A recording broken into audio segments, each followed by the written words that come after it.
తాకట్లో ఉన్న మీ బంగారాన్ని విడిపించి ఆ రోజు ఆన్లైన్ రేటుకి కొంటాం. Sharma gold company. నమస్తే, వెల్కమ్ టు సుమన్ టీవీ. 2025 నూతన సంవత్సరంలో ద్వాదశ రాశుల వారికి ఏ విధంగా ఉండబోతోంది? రాశి పరంగా ఏమైనా మార్పులు ఉన్నాయా, లేకపోతే నక్షత్రాల పరంగా ఎలాంటి మార్పులైనా చోటు చేసుకుంటున్నాయా అని తెలియజేసేందుకు, సో రాశి ఫలితాలు ఏ విధంగా ఉన్నాయో తెలియజేసేందుకు ఇవాళ మనతో పాటు ప్రముఖ జ్యోతిష్య పండితులు గోనుగుట్ల సురేష్ బాబు గారు ఉన్నారు. వారితో మాట్లాడేద్దాం. నమస్కారం గురువు గారు. నమస్కారం అండి. గురువు గారు, ఈసారి 2025లో అంటే రాశిపరంగా మార్పులు చాలా జరుగుతున్నాయి అని వింటున్నాము. అదే కాకుండా నక్షత్రాల పరంగా కూడా ఏ విధంగా ఉంటుంది, అలాగే శని ఈసారి రాశి నుంచి మరొక రాశిలోకి మార్పు చెందబోతున్నాడు, అలాగే రాహుకేతువులు గురుగ్రహం కూడా మారే అవకాశం ఉన్నట్టుగా తెలుస్తోంది. సో ఏ విధంగా ఉంది అని తెలుసుకునే ముందు అసలు ఈ సింహరాశికి 2025 నూతన సంవత్సరంలో నూతనంగా ఏమైనా మార్పులు జరిగే అవకాశం ఉందంటారా? యాక్చువల్గా రాశి ఫలాలు తెలుసుకోవటం శుభ సూచకం అండి. మన ఇద్దరం మాట్లాడుకుంటుంటే నేచర్ కూడా ఉంటుందండి. ఓకే, అదండి. ఎందుకంటే సూక్ష్మ రూపంలో ఉన్న ప్రతి జీవికి కూడా గ్రహాల యొక్క ఇంపాక్ట్ ఉంటుందండి. సాక్షాత్తు శివుడికి కూడా గ్రహాల యొక్క బాధ ఉంటుందండి. అందుకనే శివుడు ఉండటం వల్లనే శివుడు వెళ్ళిపోయేసి చెట్టు త్వరలో దాక్కున్నా అని చెప్పేసి మనకు పాపులర్గా చాలామంది చెప్పుకుంటూ ఉంటారు అనమాట. అందుకని చెప్పేసి గ్రహాల బాధ దేవతల దగ్గర నుంచి సూక్ష్మ అన్ని జీవులకి, చెట్లకి, పుట్లకి అందరికీ ఉంటుంది.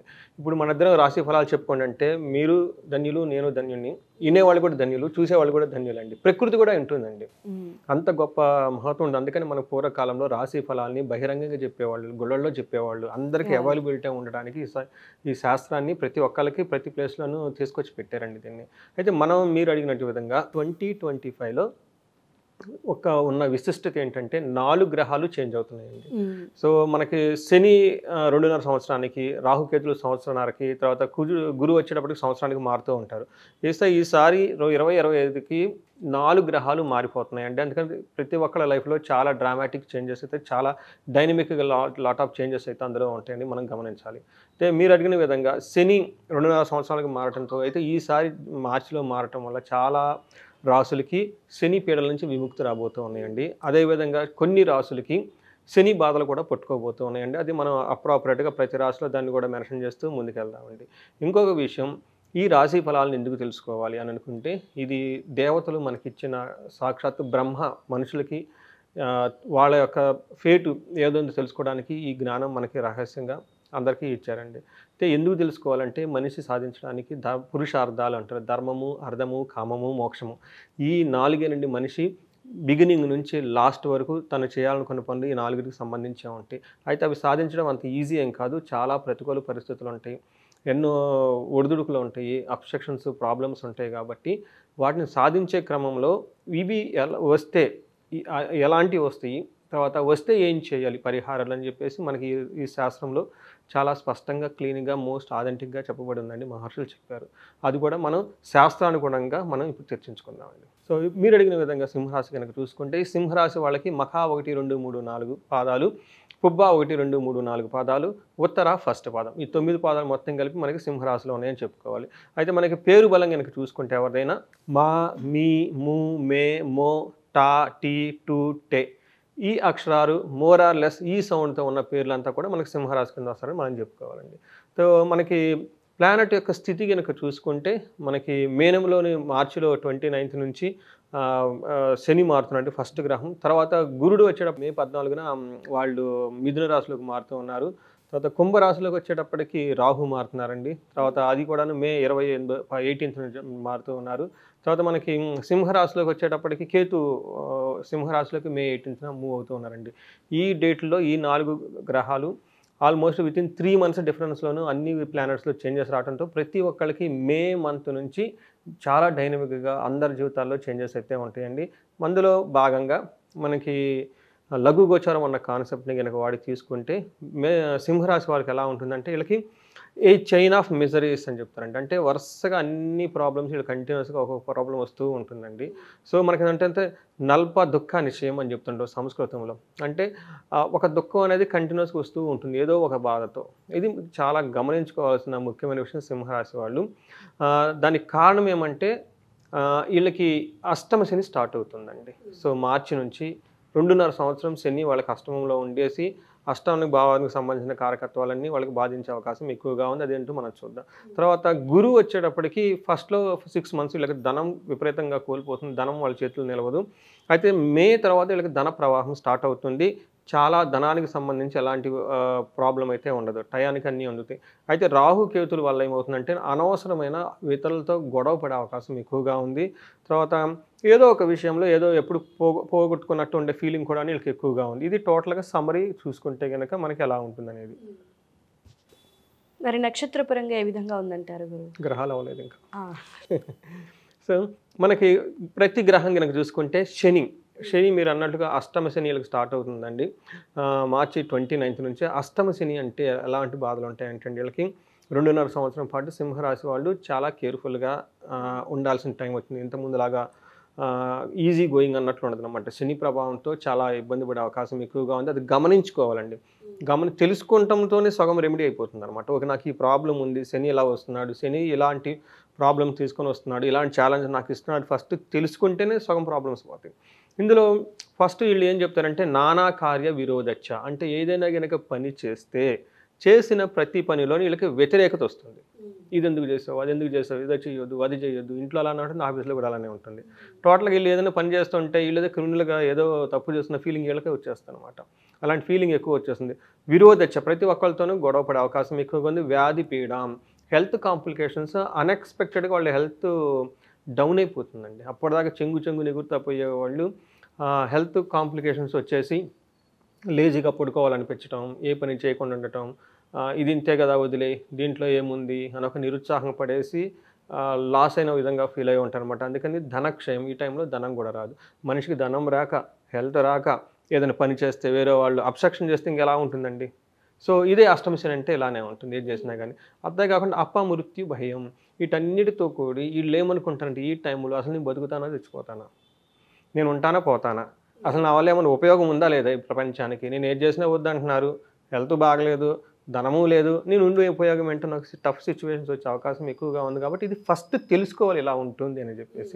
ప్రతిదానికి రెమెడీ ఉంటుంది, దీనికి కూడా రెమెడీ ఉంటుంది, అదే లాస్ట్లో చూద్దాం. అదే గురువు వచ్చేటప్పటికి వీళ్ళకి మే ముందు ఒక రకంగా ఉంటుంది, మే తర్వాత ఒక రకంగా ఉంటుందండి. ఫస్ట్ మేకు ముందు వీళ్ళకి ఎలా ఉంటుందంటేనండి ధనం ఎక్కువగా కోల్పోవటం, వృధాగా అటు ఇటు తిరగటం, అంటే వృధా సంచారం, అంటే ఏదైనా చేస్తే అందులో ఉపయోగం లేకుండా ఉండటం, భయపడటం ఉండటం, బంధువులతో గొడవ, అధికారం, తర్వాత మిత్రద్రోహం, మిత్రులతో విరోధం, అధికారులతో అసంతృప్తి, వీళ్ళపై ఉన్న అఫీషియల్స్ వీళ్ళతో సంథింగ్ వీళ్ళ పెర్ఫార్మెన్స్ వీడికి హ్యాపీగానెస్ లేకుండా కొంచెం ఇబ్బంది పడుతూ ఉంటారన్నమాట. అయితే గురువు మారటంతో వీళ్ళకి అదృష్టం వచ్చేస్తుంది. అందుకని ఈ గురువు వీళ్ళకి తర్వాత 1 ఇయర్ టోటల్గా, అంటే మే నుంచి 1 ఇయర్, నెక్స్ట్ 1 ఇయర్ 1.5 ఇయర్ టోటల్గా వీళ్ళకి మంచి చేస్తుందన్నమాట. అంటే శని వచ్చినా కానీ ఆయన బాధలు పెట్టినా కానీ కొన్ని విషయంలో మే తర్వాత గురువు దానికి సపోర్ట్ వచ్చేసి మీకు ఇవ్వడానికి చాలా హెల్ప్ చేస్తున్నారు. ఏ విషయం అంటే యశో వృద్ధి, మీకు కీర్తి ప్రతిష్టలు చాలా బాగా వృద్ధి చెందుతాయి, బలవంతంగా ఉంటారు.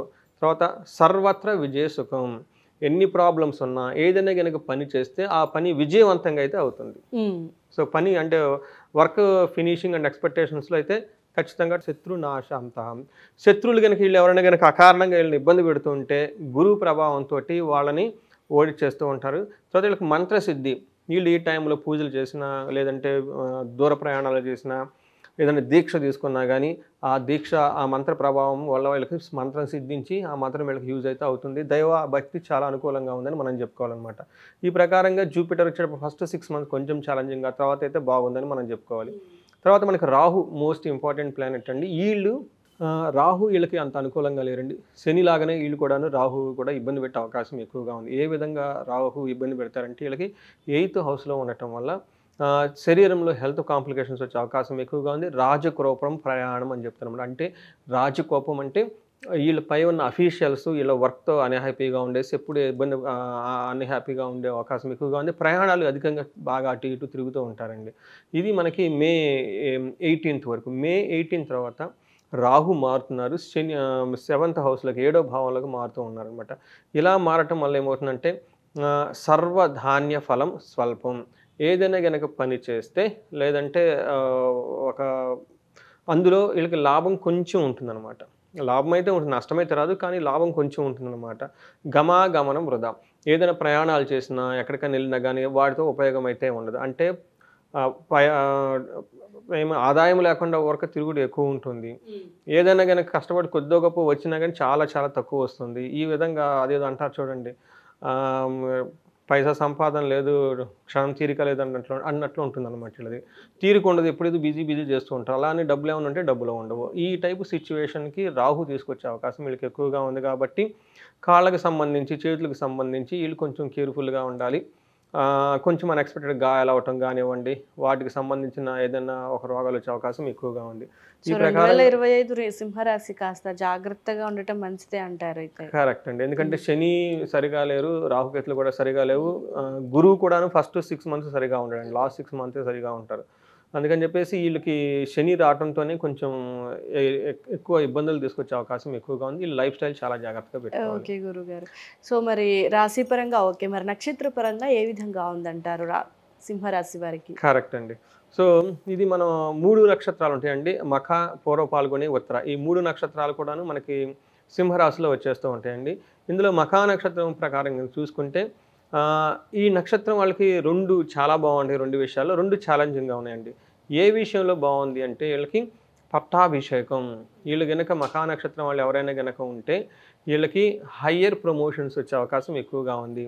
మినిస్టర్‌షిప్ లాంటివి కానివ్వండి, టాప్ లెవెల్ సీఈఓ ఎగ్జిక్యూటివ్ కానివ్వండి, ఇలా ప్రీమియం కేటగిరీలో ఉన్న సి లెవెల్ పొజిషన్స్ కానీ, లేదంటే పొలిటిక్స్‌లో ఉన్న ఒక హైయెస్ట్ పొజిషన్స్‌లో ఉన్న వాళ్ళందరికీ పట్టాభిషేకం జరిగే అవకాశం ఎక్కువగా ఉంది. అదే వీళ్ళకి ధనవృద్ధి కూడా జరుగుతుంది. అంటే అది నవంబర్ తర్వాత లాస్ట్ 2 మంత్స్‌లో వీళ్ళకి అప్పటిదాకా ధనం కొంచెం ఇబ్బంది పడ్డా కానీ తర్వాత ధనం విపరీతం చక్కగా ఉంటుంది. అయితే వీళ్ళకి రాజ సమాన సౌఖ్యం కూడా ఉంది. అంటే చక్కగా లగ్జరీగా, కంఫర్టబుల్‌గా లైఫ్ ఓవరాల్‌గా అయితే సుఖానికి సంబంధించిన విషయాలు చాలా బాగుంటుందని చెప్పుకోవచ్చు. అయితే వీళ్ళకి ఛాలెంజెస్ ఒకటి ఉందండి. మఖా నక్షత్రం వాళ్ళకి కేతు ప్రభావంతోటి వీళ్ళకి ఏం చెప్తారంటే భయం గొలిపే సిచ్యువేషన్స్ ఎక్కువగా ఉంటుందండి. ఏదో వృధాగా తమలో తాము భయపడుతూ ఉంటారు. అందుకని ఈ సిచ్యువేషన్స్ కొంచెం మఖా నక్షత్రం వాళ్ళు గమనించుకోవాలి. నెక్స్ట్ పుబ్బా నక్షత్రం లేదంటే పూర్వ పాల్గొనే నక్షత్రం కనుక చూసుకుంటే వీళ్ళకి ఏప్రిల్ 10th వరకు మరణ భయం, అయ్యో నాకేమో నవ్వుతుందేమో, నేను ఉంటాను పోతాను అన్నట్లు ఒక మరణ భయం అయితే వీళ్ళకి ఉంటుంది. కానీ వాళ్ళకి ఏప్రిల్ నుంచి ఇయర్ ఎండ్ వరకు రాజ సమాన సౌఖ్యము, చక్కటి మంచి లగ్జరీ కంఫర్ట్గా ఉండేసి ఒక సెలబ్రిటీ లాగా వాళ్ళ లైఫ్ కూడా ఉంటుంది. అయితే మనకి నెక్స్ట్ వీళ్ళకి పట్టాభిషేకం, వీళ్ళకి కూడా హై పొజిషన్స్ వచ్చే అవకాశం ఎక్కువగా ఉంది. తర్వాత వీళ్ళకి ధన నష్టం చూపిస్తుంది, ధన వృద్ధి కూడా చూపిస్తుంది. ధన నష్టం మార్చి 16th వరకు ఉంది. మార్చి 16th తర్వాత గురువు ప్రభావంతో పూర్వ పాల్గొనే నక్షత్రం వాళ్ళకి లేదంటే పుబ్బా నక్షత్రం వాళ్ళకి ధన వృద్ధి అయితే చాలా చక్కగా చూపిస్తుందని మనం చెప్పుకోవాలి. అయితే ఈ నక్షత్రం వాళ్ళకు కూడాను ఒక డ్రాబ్యాక్ ఏంటంటే వీళ్ళకి శని ప్రభావంతో భయం గొలిపే సిచ్యువేషన్ జరుగుతూ ఉంటాయి అన్నమాట. అందుకని అష్టమ శని ఉంటే ఊరికి భయపడిపోతూ ఉంటారనమాట. తర్వాత పుబ్బా నక్షత్రం వాళ్ళు జూన్ 14th తర్వాత చాలా కేర్ఫుల్గా ఉండాలండి. వీళ్ళకి ఒక సిచ్యువేషన్లో డూ ఆర్ డై అన్నట్లు ఉంటుందన్నమాట. బతుకుతామో పోతామో అన్నట్టు సిచ్యువేషన్స్ వచ్చి చాలా ఇబ్బంది పడే అవకాశం ఎక్కువగా ఉంది. ఇది మైండ్లో గుర్తుపెట్టుకొని పరిహారాలు చక్కగా చేసుకోవాలి రాశి వాళ్ళు. తర్వాత మనకి ఉత్తర నక్షత్రం వాళ్ళు కనుక చూసుకుంటే రాజ సమాన సౌఖ్యము, చక్కగా హ్యాపీగా లగ్జరీగా లైఫ్ ఉంటుంది, ధనవృద్ధి ఉంటుంది, ధనలాభం ఉంటుంది. వీళ్ళకి కూడా పట్టాభిషేకం, ఖచ్చితంగా ప్రమోషన్స్ అవన్నీ వచ్చేసి ఉన్నతమైన స్థితికి వెళ్ళే అవకాశం ఎక్కువగా ఉంది. అయితే వీళ్ళకి హెల్త్ రిలేటెడ్ కాంప్లికేషన్స్ వచ్చి కానీ తగ్గే అవకాశం చాలా క్విక్గా ఉంది. అయితే మన ఒక విషయంలో ఈ ఉత్తర పాల్గొనే వాళ్ళు, పుబ్బా వాళ్ళు, మఖా నక్షత్రం వాళ్ళు శని ప్రభావంతో విపరీతంగా భయానికి గురయ్యే సంఘటనలు చుట్టూ జరుగుతూ ఉంటాయనేది గమనించుకోవాలండి. రాశిపరంగా మనకి ఎలా ఉన్న కంపల్సరీ రాశి అనే తర్వాత నక్షత్రం కంపల్సరీ ఉంటుంది. సో ప్రతి ఒక్కరికి ఒక నక్షత్రం ఉంటుంది. సో నక్షత్ర పరంగా చూసుకుంటే కాస్త బాగున్నట్టుగా కాస్త బాగోలేనట్టుగా అనిపిస్తుంది. సో ఓవరాల్గా అంటే ఒక 100లో వీళ్ళకి 50% బాగుంది అనుకోవచ్చు అంటారా? మరి 50-50 ఉంది అనుకోవాలండి. యాక్చువల్గా ఇంకా నేను అయితే ఏం చెప్తానంటే బాగున్న చట్ట విపరీతంగా బాగుంది, బాగలేని చట్ట విపరీతంగా బాగలేదు. అంటే ఎక్స్ట్రీమ్ గా ఉందన్నమాట. సో వీళ్ళకి రాజ్యాభిషేకము, ప్రమోషన్స్, హైఫై ఇలా వచ్చి అవి వచ్చిన తర్వాత ఇబ్బందులు స్టార్ట్ అవుతాయి. అలానే ఇబ్బందులు కూడా ఎలా ఉన్నాయంటేనండి కిందకి తొక్కేసే విధంగా ఇబ్బందులు ఉన్నాయి. అయితే అధపాతాళానికి లేదంటే రాజభోగం అన్నట్టుగా ఉంది. ఓకే గురుగారు, మరి సింహరాశి వారు ఎలాంటి పరిహారాలు చేసుకుంటే ఈ నూతన సంవత్సరంలో వారికి మరింత కలిసి వచ్చే అవకాశం ఉందంటారు, వారి సమస్యల నుండి బయటపడటానికి? ఇది చాలా ఇంపార్టెంట్ క్వశ్చన్ అండి మీరు అడిగింది. ఫస్ట్ ఏమో నా దగ్గరకు ఎవరైనా వచ్చినా కానీ ఏలినాటి శని నడుస్తున్నా, అష్టమ శని, అర్ధాష్టమ శని నడుస్తున్నా జనరల్గా వచ్చే పరిహారాలు ఓపెన్గా అందరూ చేసుకోగలిగే పరిహారాలు ఏంటంటే ఇవి అనమాట. ఏంటంటే ఫస్ట్ వీళ్ళకి శని పిప్పలాద స్తోత్రం అని ఉంటుందండి. ఇది ఒక 2 లైన్సే ఉంటుంది, 2 సెంటెన్సెసే ఉంటుంది. ఇది కానీ వాళ్ళు ఉదయం సాయంత్రం సూర్యోదయం సూర్యాస్తమయం కనుక చదివితే బాగా భక్తిగా ఎవ్రీడే, చిన్న శ్లోకం కాబట్టి శని పెట్టే బాధల నుంచి ఉపశమనం వస్తుంది. ఓకే, ఇది శని మహాత్ముడు ఆయనంత ఆయనే వచ్చిన వరం అనమాట. ఇది కాకుండా కొంతమందికి ఇందాక కూడా మనం చెప్పుకున్న ఏదైనా కనుక పని చేస్తే అందులో విజయం రాదు, కొంచెం వస్తుంది లాభం, అలా వాళ్ళకి ఆదాయం బాగా రావడానికి శనికి హనుమాన్ చాలీసా కనుక బాగా చదువుకుంటే ఈ కార్యంలో విఘ్నం ఉంటే పోతాయి అనమాట. లేదంటే హనుమాన కార్యసిద్ధి మంత్రం అని కూడా ఉంటుంది, అది అది కూడా 4 లైన్సే ఉంటుంది. సుందరకాండలో ఒక చిన్న పద్యం అనమాట. అది చదువుకున్నా కానీ మనకు బాగుంటుంది వీళ్ళకి. తర్వాత శనివారం వెంకటేశ్వర స్వామి గుడికి వెళ్ళటం, ఈ లైన్ సార్లు ఎక్కువగా తిరుపతి శ్రీ వెంకటేశ్వర స్వామిని విజిట్ చేయటం, ఇంతవరకు చేసుకోగలిగితే చక్కగా బాగుంటుంది. తర్వాత మనకి శనివారం త్రయోదశితో వస్తూ ఉంటుంది అనమాట. నెలకు ఒకసారి లేదంటే 2-3 నెలలకు ఒకసారి వస్తూ ఉంటుంది అనమాట. శని త్రయోదశి అంటారు.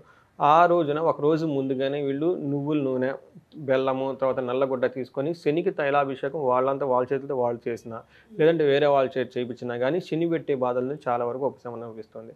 ఇంకా మాకు ఇంకా కొంచెం పెద్దగా చేసుకుంటామండి అన్నవాళ్ళు ఎవరైనా కనుక మన్యుపాశుపత హోమం కనుక చేసుకుంటూ ఉంటే భయం పడే సిచ్యువేషన్ నుంచి బయటపడతారు. ఎందుకంటే మనం ఇందాక కూడా చూసుకున్న నక్షత్రం చూసుకుంటే ప్రతి నక్షత్రం భయం కలిపే సిచ్యువేషన్ ఎక్కువగా ఉంది అన్నారు. అవును, ఈ పీడ నుంచి బయటికి పోవటానికి మన్యుపాశుపత హోమం కనుక చేయించుకుంటే చాలా బాగుంటుంది. ఇంకొకటి వీళ్ళందరూ చేయించుకోవాల్సింది ఏంటంటే ప్రతి ఒక్కరికి పట్టాభిషేకం రాజు సమాన సౌఖ్యం ఇవన్నీ కూడా చూపిస్తుంది.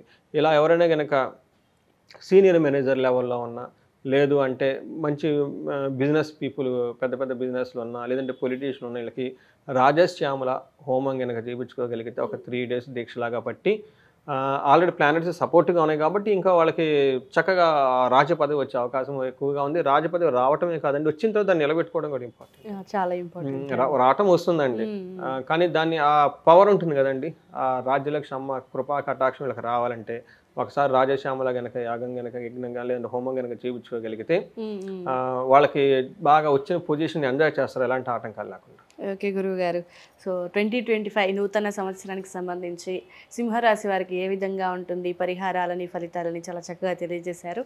ధన్యవాదాలు. ధన్యవాదాలు. సో చూస్తున్నారు కదండి రాశి ఫలితాలు, అదేవిధంగా నక్షత్ర పరంగా ఈ ఏడాది అయితే మనకి 4 గ్రహాల మార్పు అయితే జరుగుతుంది. సో ఈ 4 గ్రహాల మార్పు వల్ల ప్రతి రాశిలో వారికి కూడా ఏదో కొంత, అంటే కొంతమందికి బాగుండడం, కొంతమందికి అస్సలు బాగోకపోవడం, సో కొంతమందికి 50-50 ఛాన్సెస్ అనమాట. సో ఇవన్నీ జరుగుతూనే ఉన్నాయి. సో అండ్ ఇదే కాకుండా రాశి పరంగా కానివ్వండి, లేదంటే పర్సనల్గా కూడా జాతక పరంగా కూడా సో చాలామందికి చాలా రకాల సమస్యలు ఉంటూ ఉంటాయి. సో వాటిని నివృత్తి చేసుకోవాలి, గురువు గారితో మాట్లాడాలి అని అనుకునేవారు కింద స్క్రోల్ అవుతున్న నెంబర్కి కాల్ చేస్తే ఖచ్చితంగా గురువు గారిని సంప్రదించవచ్చు. మీ సమస్యలకి పరిష్కారం మార్గాన్ని అయితే ఆయన చూపిస్తారు.